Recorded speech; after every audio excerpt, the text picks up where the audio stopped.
去了埃西亚的古城，伫日时是世界文化遗产。那暗时的时较好打的，就会当对导游哪听几啊古，哪踅古城，来听各种奇奇怪怪的传说的故事，感受当地的历史和文化。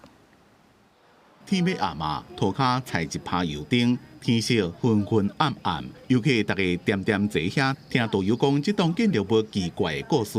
In the 18th century, the peasants would gather, during the night. They would visit graveyards and open graves of suspected corpses, and they would impale them with blackthorn or whitethorn stakes. 这是巴尔干半岛国家克罗埃西亚这几年流行鬼怪旅程。 伫咧因南部的港口城市杜布罗夫尼克，当地出事的导游米罗瓦托维奇，正了解这座城市伫中古世纪不是老古萨共和国的各种奇奇怪怪的故事，也有历史。伊穿规水的乌衫，关一拍油灯，天要暗嘛就开始带游客用无同的角度介绍这座历史真久的中世纪古城。当地也有真侪包括。 17世纪乌斯边已经侵袭，民众无愿意隔离，遭受酷刑，或者是真有名的女巫被审判的传说。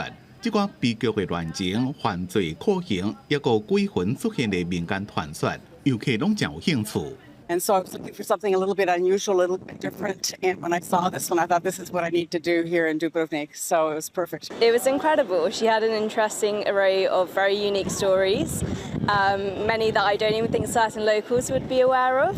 自当地导游推上这种旅游行程了，当年的杜布罗夫尼克热天，拢会有真侪来自世界各国的游客，想要来体验无同款的旅游。米罗瓦托维奇希望会当借着这款旅程，让外国游客对无同的角度，更加了解这座城市以前的历史甲传统。公司新闻，但是当编辑。